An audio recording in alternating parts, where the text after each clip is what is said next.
तो चलिए स्टार्ट करते हैं हमारा सेशन पैसिव डिवाइसेस के बारे में। ठीक है, मैं एक बार तुम्हारी स्लाइड अपलोड कर दूं। Good morning Kuldeep, good morning Alka.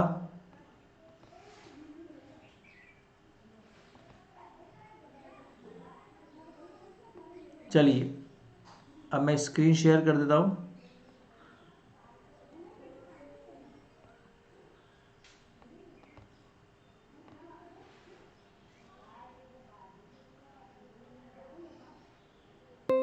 I think शायद अब तुम्हें विजिबल है, स्क्रीन कैसी है? सो दिस इज विजिबल और नॉट?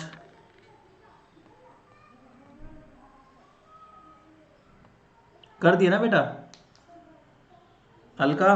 मैंने अपलोड कर दिया ना वो। कल वाला लेक्चर अपलोड नहीं किया बस मैंने, बाकी मैंने उसके पहले के सारे कर दिए।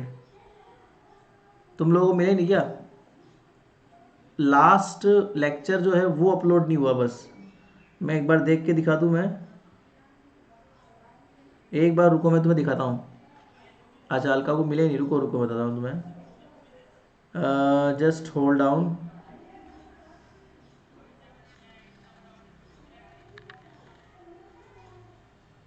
I am just checking out कौन कौन से लेक्चर की बात तुम लोग कर रहे हो, वो देख लेते हैं। तब तक मैं तुम्हें दिखा दूँ हम लोग क्या पढ़ रहे हैं। बेसिकली हम लोग पढ़ रहे हैं पैसिव डिवाइसेस। उसमें प्रिसिशनल अटेन्यूएटर हमारा हो चुका है। Waveguide E plane T हो गया, एच प्लेन टी हो गया। ई प्लेन और एच प्लेन टी वैसे इतने इंपॉर्टेंट है नहीं। सबसे इंपॉर्टेंट जो है वो है मैजिक टी। ठीक है ना, कल आपने पढ़ा था लास्ट क्लास में एच प्लेन टी। और एच प्लेन टी को मैंने कहा था कि वो एज अ एडर यूज आता है। तो इतनी बात तुम्हारे सामने क्लियर है। E plane T as a subtractor use आता है और H plane T as a adder use आता है। ठीक है, तो ये वाली बात है। लेक्चर नंबर, अलका मेरी बात सुनो, लेक्चर नंबर 60 और लेक्चर नंबर 61, ये दो लेक्चर्स तो मेरे को दिख रहे हैं सामने सामने ही। आपको लास्ट कौन सा वाला लेक्चर जो है नहीं दिखा?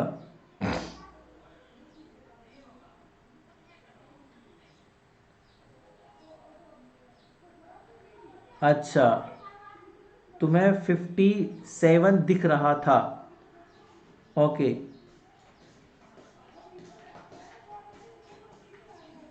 तुम्हें फिर लेक्चर नंबर 58 भी नहीं दिखा होगा अभी तो।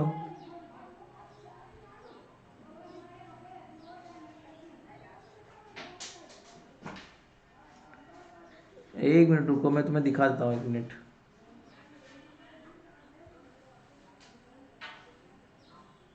अच्छा, तो अब मुझे बताओ कौन कौन से लेक्चर की लिंक तुम्हें नहीं मिली, ताकि मैं तो उसकी लिंक शेयर कर दूंगा तुम्हें। लेक्चर नंबर 57 हो गया, 58 हो गया, 59 हो गया, 60 हो गया और 61 का मिला तुम्हें? मुझे लगता नहीं 61 का तुम्हें मिला होगा। 61 मैंने अनलिस्टेड कर रखा है अभी। 61 मैंने अनलिस्टेड किया हुआ है।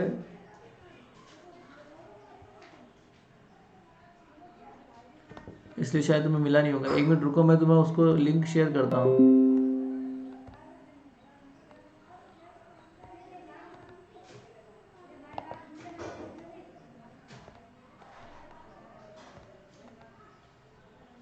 ये है, ये 61 है।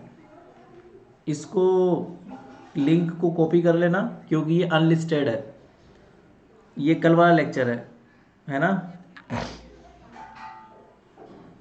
61। एनीवे, तो अब हम आगे चलते हैं। ये कल वाला लेक्चर है और इस लेक्चर में मैंने तुम्हें ई प्लेन टी और एच प्लेन टी के बारे में समझाया था। ठीक है, और ये जो ई प्लेन टी और एच प्लेन टी है, ये भी हम लोग जो है वैसे कर चुके हैं।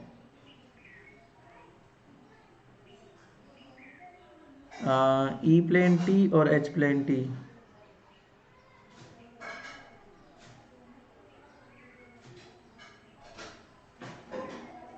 आगे चलते हैं, मैजिक टी के बारे में हेडिंग दो, तो सब लोग हेडिंग दो, मैजिक टी और हाइब्रिड टी।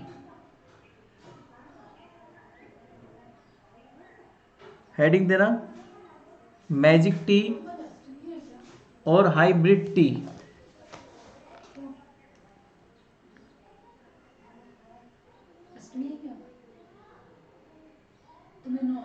कॉलेज की क्लास नहीं लेनी? वही ले रहा हूँ, लिखो नेक्स्ट टॉपिक।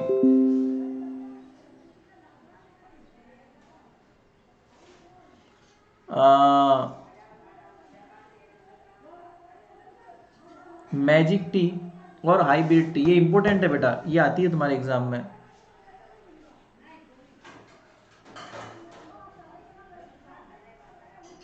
मैजिक टी और हाइब्रिड टी,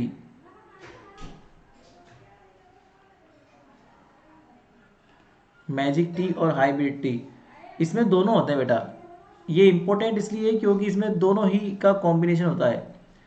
ई प्लेन टी और एच प्लेन टी, दोनों ही टी का इसमें ऑप्शन होता है। मतलब ये दोनों ही ओर से काम करती है। समझना कैसे काम करती है, इसका स्ट्रक्चर समझो। आप लोग नीचे आओ।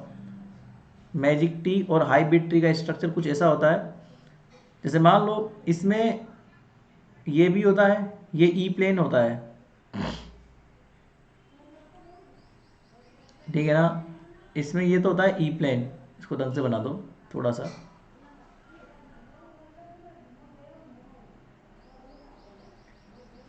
ये लगभग ऐसा बना होता है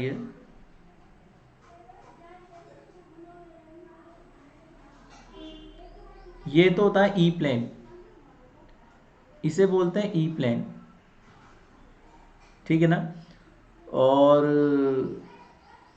ये हो गया, देखो यहाँ पे ये तुम्हारी मेन आर्म कहलाती है, जिसमें रेक्टेंगुलर वेव गाइड होता है ना, तो ये मेन आर्म कहलाती है रेक्टेंगुलर वेव गाइड के लिए।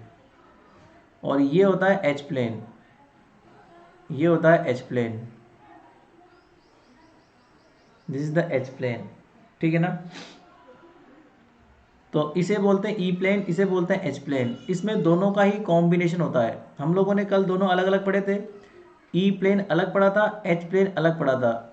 बट ये जो मैजिक टी होती है ना, इसमें दोनों का ही कॉम्बिनेशन होता है, ई प्लेन का भी होता है और एच प्लेन का भी होता है। और यहाँ से टेपर्ड होती है, मतलब किनारों से इसको टेपर्ड कर देते हैं, मतलब पैड कर देते हैं इसको, पैड।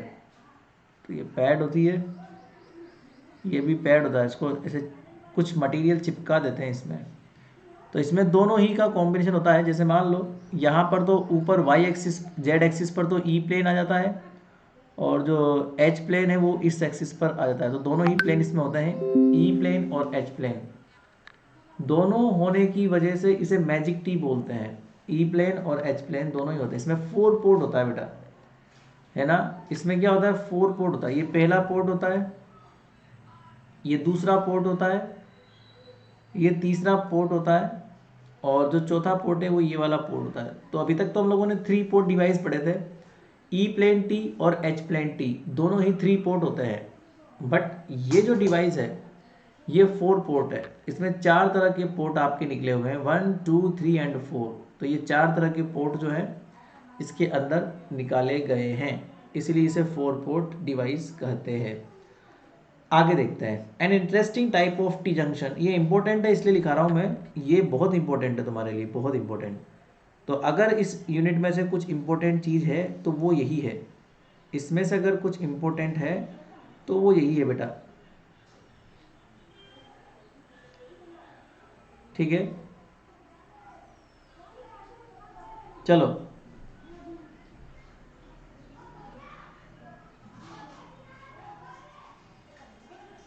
आगे बढ़ते हैं। An interesting type, an interesting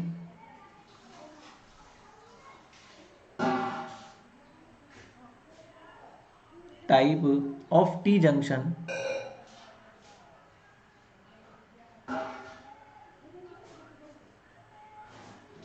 of T junction is the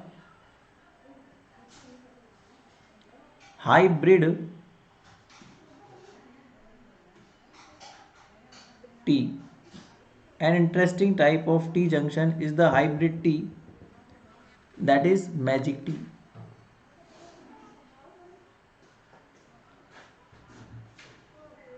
In which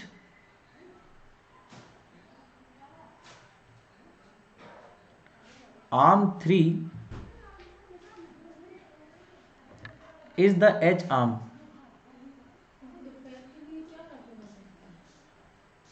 ये क्या था? Is the H arm. आम आम सीजन में आम पपीता है केला है बस बस चावल वगैरह नहीं पेट से चावल बना दो चावल मटर पुलाव बना देती हूँ ठीक है. So is the H arm forms H plane T,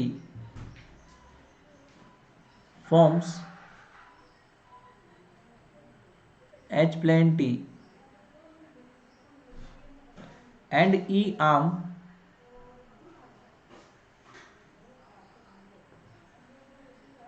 form E plane T. तो इसमें दोनों ही T का कॉम्बिनेशन होता है in combination with arm 1 and 2.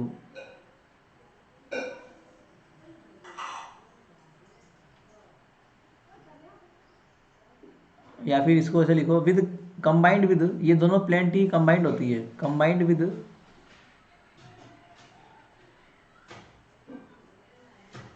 With arm 1 and 2, in which arm 3 is the H arm form H plane T. यहाँ पर एक line और लिख लो, and arm 4 is E arm. ये लिख लो, arm 4 is E arm form E plane T combined with the arm 1 and 2. देख लो ऊपर, तीसरे नंबर की आर्म में H प्लेन टी है, चौथे नंबर की आर्म में E प्लेन टी है, और दोनों कंबाइंड है 1 और 2 आर्म के साथ, जो मेन आपका है. ठीक है ना. Arm 1 and 2 are called same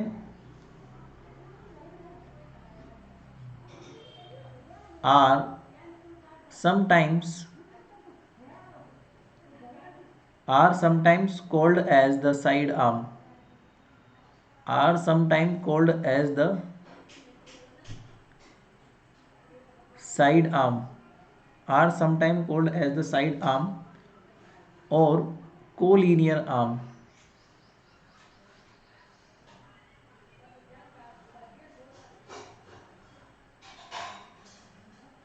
और कोलिनियर आर्म. ठीक है. अब इस मैजिक टी का मैजिक क्या है वो समझना. मैजिक ऑफ मैजिक टी, ये एग्जाम में आता है. Magic of magic T is that, क्या है इसका magic, is that if power is incident, if power is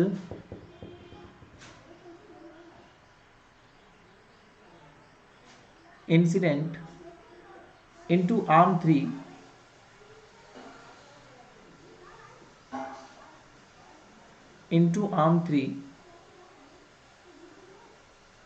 the electric field divides it,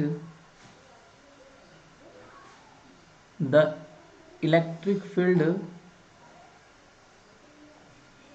divides it 1 and 2 arm. 1 and 2 मतलब power divide होके कहाँ चली जाएगी, 1 और 2 में चली जाएगी. अगर आपने 3 नंबर से पावर को भेजा है तो इलेक्ट्रिक फील्ड 4 नंबर पे लगा हुआ है, वो इस पावर को दो भागों में विभाजित कर देगा और वो दोनों भाग जो है 1 और 2 नंबर आर्म में चले जाएंगे। And field are in same phase, और ये दोनों जो भाग होंगे वो सेम फेज में होंगे। And field are in same phase, दोनों भाग के फेज सेम रहेंगे, are in same phase. Another property is that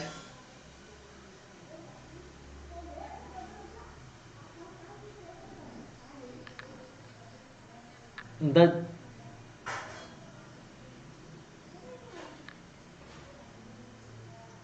नहीं, ये छोड़ो, ये लिखो। If power is incident in arm,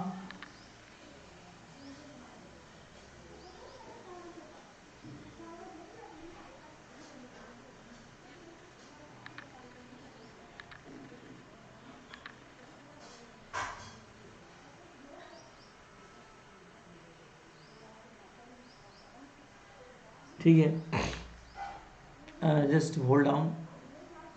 तो आपने ई प्लेन से जब उसको भेजा, सॉरी एच प्लेन से इसको भेजा, तो इलेक्ट्रिक फील्ड ने डिवाइड कर दिया। ओके, अच्छा उल्टा डालो अब आप लोग।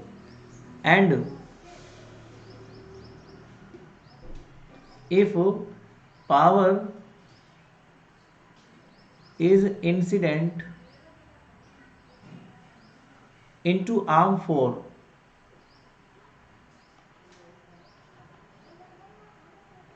अगर आप आर्म 4 से भेजते हो पावर को, then magnetic field divided it into 1 and 2, then magnetic field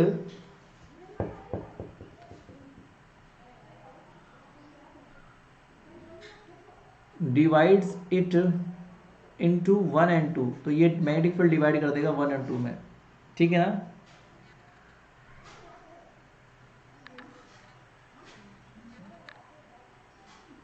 तो ये क्या करेगा, 1 और 2 में इसको डिवाइड कर देगा।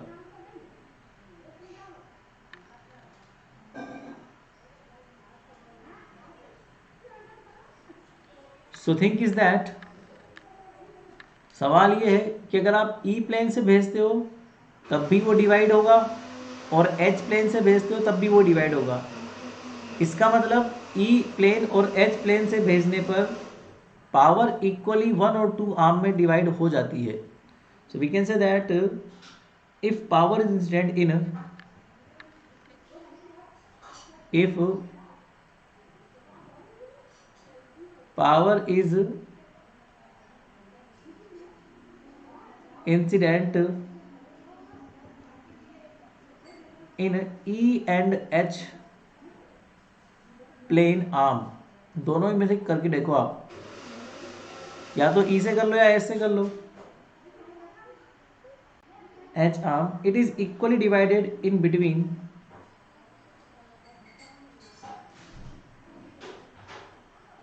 it is equally divided in between arm 1 and 2, arm 1 and 2, तो ये 1 और 2 में इक्वली क्या हो जाएगी, डिवाइड हो जाएगी। अब इसमें कुछ डिसएडवांटेज भी होते हैं इस प्लेन टी के, वो है इसकी इम्पिडेंस मैचिंग नहीं होती एक्चुअली में। So the disadvantage of this, the disadvantage of this T, the disadvantage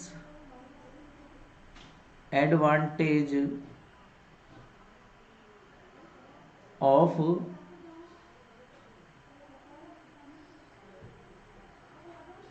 this T is that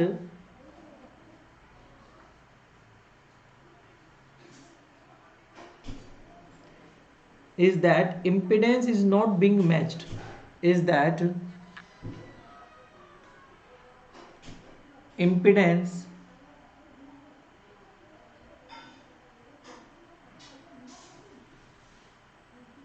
is not being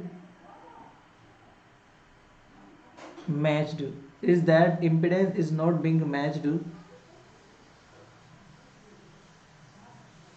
from E and H arm,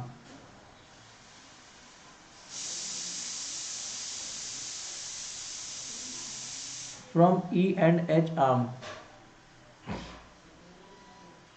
When side arms are terminated in match dot, when side arm मतलब 1 और 2, when side arm are terminated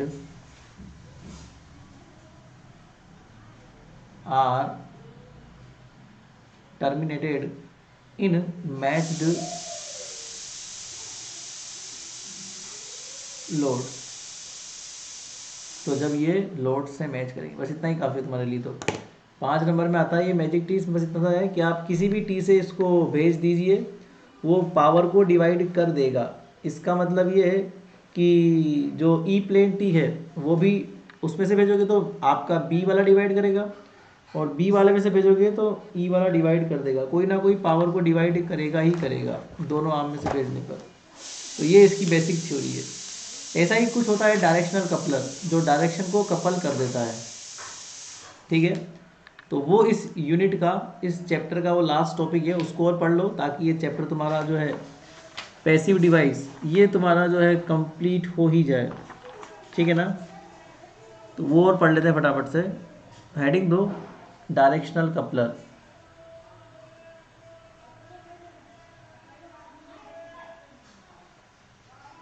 directional coupler, तो इसका मोटा मोटा diagram बना लो फटाफट से।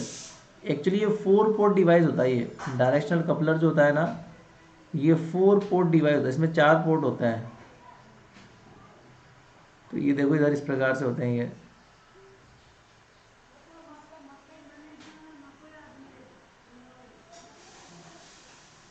तो ये एक्चुअल डायग्राम नहीं है, बट हाँ ये एक मोटा मोटा डायग्राम है।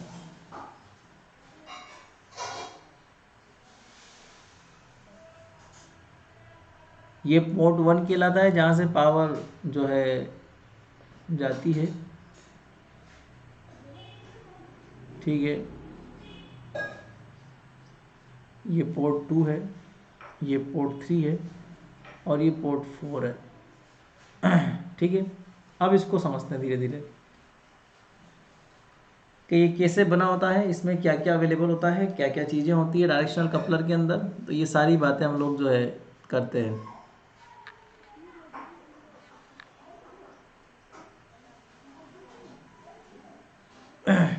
ठीक है। बना ले डायग्राम, इसमें कुछ ऐड करना होगा तो मैं कर दूंगा अभी डायग्राम में ना। The directional coupler is a useful hybrid waveguide.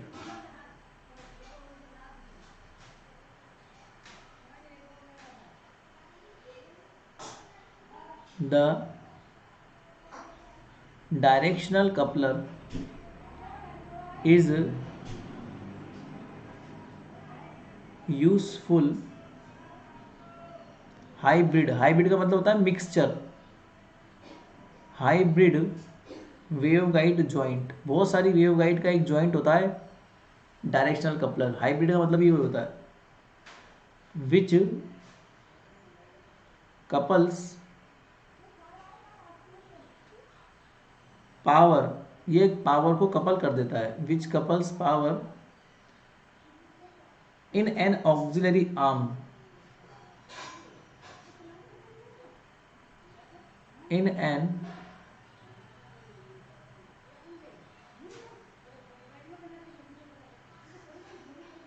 auxiliary arm in one direction, in one direction. It is a 4 port device.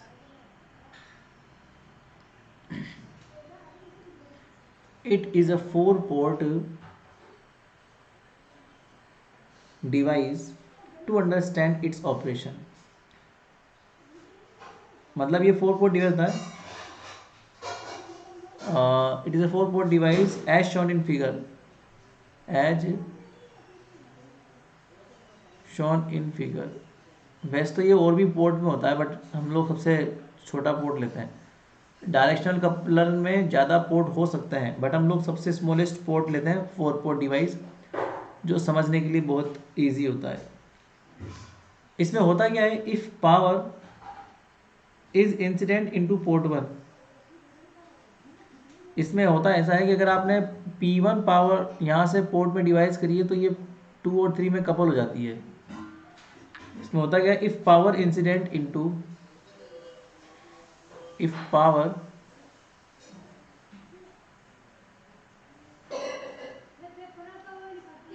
Incident into port 1, then the power is coupled in, then the power is coupled in port 2 and 3, in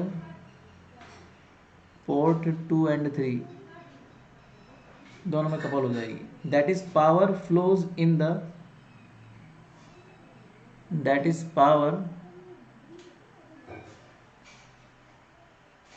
flows in the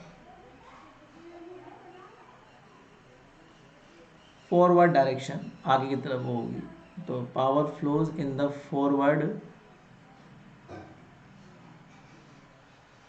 direction of auxiliary arm. मतलब power जो है यहाँ पर यहाँ पे couple हो जाएगी, इसमें पावर का कोई लेन देन नहीं होगा अगर हमने पोर्ट 1 से भेजी है तो। Forward direction of auxiliary arm of auxiliary arm, मतलब पोर्ट 3 की बात कर रहा हूँ मैं, यहाँ से पावर बाहर निकल जाएगी, फ्लो हो जाएगी। But no power couple in, no power couple बोल दो या फिर फ्लो बोल दो, no power flow, no power flow in port 4। Port 4 पीछे की ओर है, इसका मतलब बैकवर्ड में नहीं जाएगी। पोर्ट 4 का मतलब ये होगा बैकवर्ड डायरेक्शन, यहाँ पर बैकवर्ड में कोई भी पावर नहीं जाएगी, बैकवर्ड डायरेक्शन में कोई पावर नहीं जाएगी। जैसे मान लो आपने पोर्ट 1 से पावर को भेजा है तो पोर्ट 2 और 3 में चल जाएगी और 3 से फ्लो हो जाएगी, बट ये वाली पावर फ्लो नहीं होगी क्योंकि ये बैकवर्ड डायरेक्शन है, तो ये पावर फ्लो नहीं होगी यहाँ पे ना, ठीक है। सिमिलरली यही बात हम नीचे बोलते हैं, similarly if power incident, if power incident in port 2, in port 2। अब समझना, अगर आपने पोर्ट 2 से पावर को डाला है तो ऑब्वियस सी बात है पोर्ट 1 और 4 में वो ऐड हो जाएगी, पोर्ट 3 में नहीं जाएगी, बिकॉज पोर्ट 3 उसके लिए बैकवर्ड डायरेक्शन हो जाएगा। समझ में आ रहा है, सारी पावर पोर्ट 1 और 4 में चली जाएगी, पोर्ट 3 में नहीं जाएगी। तो ऑब्वियस सी बात है अगर हम लोग 1 से डालते हैं तो वो 3 और 2 में चली जाती है, 4 में नहीं जाती। 2 से डालते हैं तो 1 और 4 में जाएगी, 3 में नहीं जाएगी, सिंपल ऑपरेशन है, ठीक है। So if power port 2, then it is coupled into, then it is coupled in port 1 and 4 but not in port 3, but not in port 3। और इसमें सबसे बड़ा फ़ायदा क्या है, मैजिक टी में फ़ायदा ये था कि इसमें उसमें मैचिंग नहीं थी सारे के सारे लोड में, बट इसमें मैचिंग होती है, सारे लोड जो होते हैं ये सब मैच्ड होते हैं। All the 4 ports are, all the 4 ports are matched,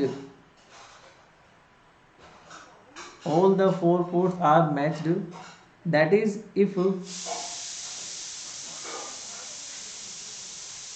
3 of them are terminated, 3 of them are terminated in matched loads,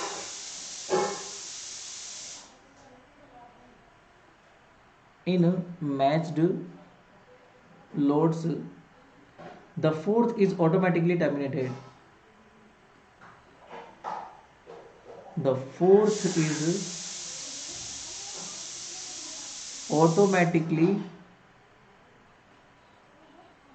terminated. तो तीन अगर टर्मिनेट हो गए तो ऑटोमेटिकली फोर्थ भी क्या हो जाएगा, टर्मिनेट. तो सारे लोड जो होते हैं इसमें टर्मिनेटेड होते हैं basically.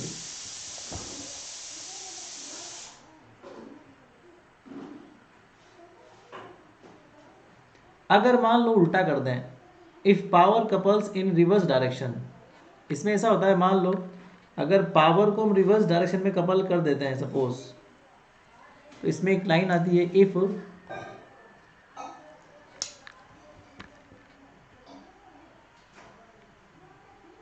Power couples in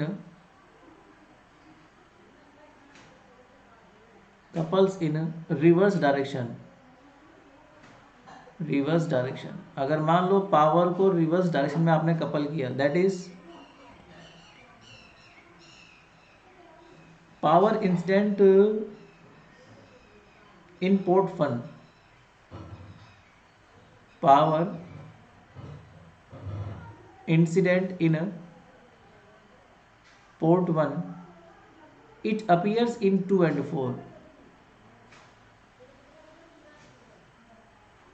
It appears in 2 and 4. अब 3 में नहीं गई पावर, 4 में चली गई, मतलब ये बैकवर्ड में फ्लो रही है power.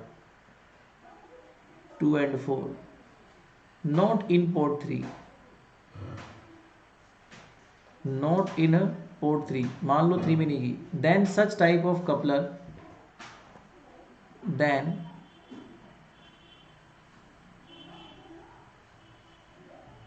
such type of coupler is known as backward directional coupler, is known as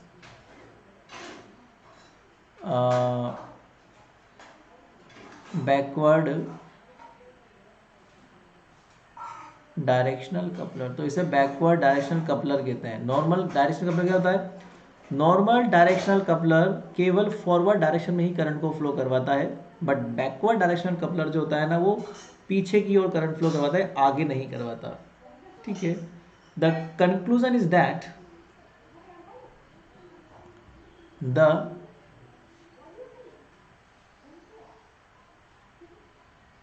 conclusion is that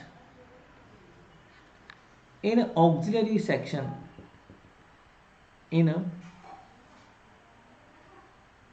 auxiliary section, the power is coupled,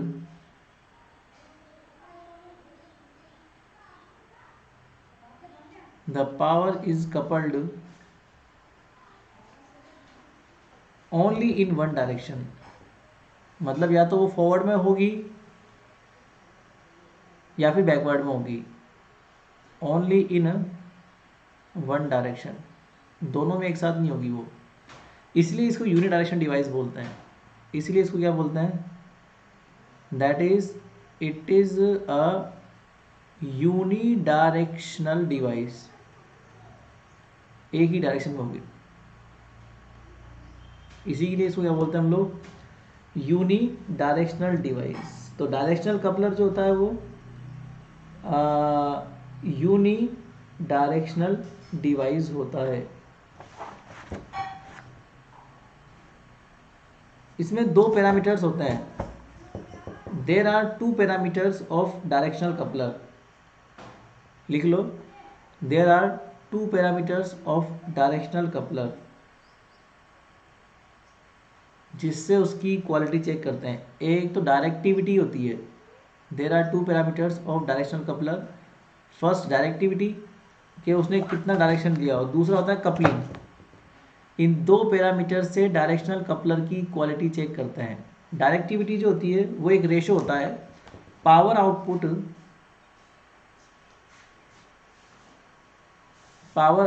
in the coupled auxiliary arm. In coupled auxiliary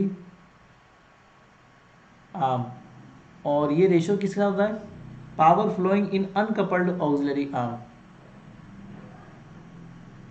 power flowing in uncoupled auxiliary arm, ये device में होता है। Dimension क्या होती है इसकी, डिवाई होती है। तो एक तो ये ध्यान रखना, और एक होता है कपलिंग, कपलिंग का भी एक रेशो होता है, power output of the main arm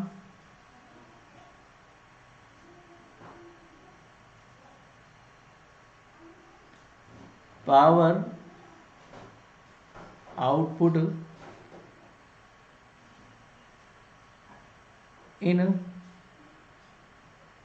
main arm, या फिर इन मत लिखो, फ्रॉम लिखो, from main arm,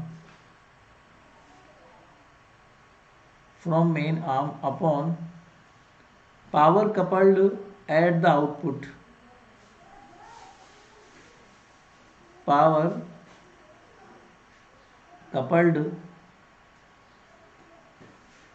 at the output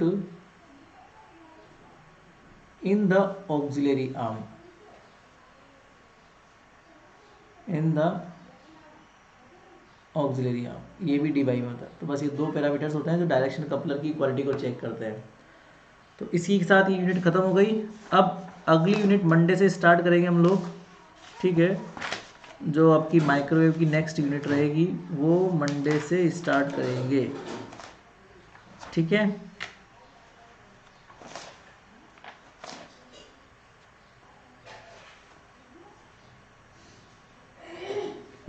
चलिए फिर मिलते हैं।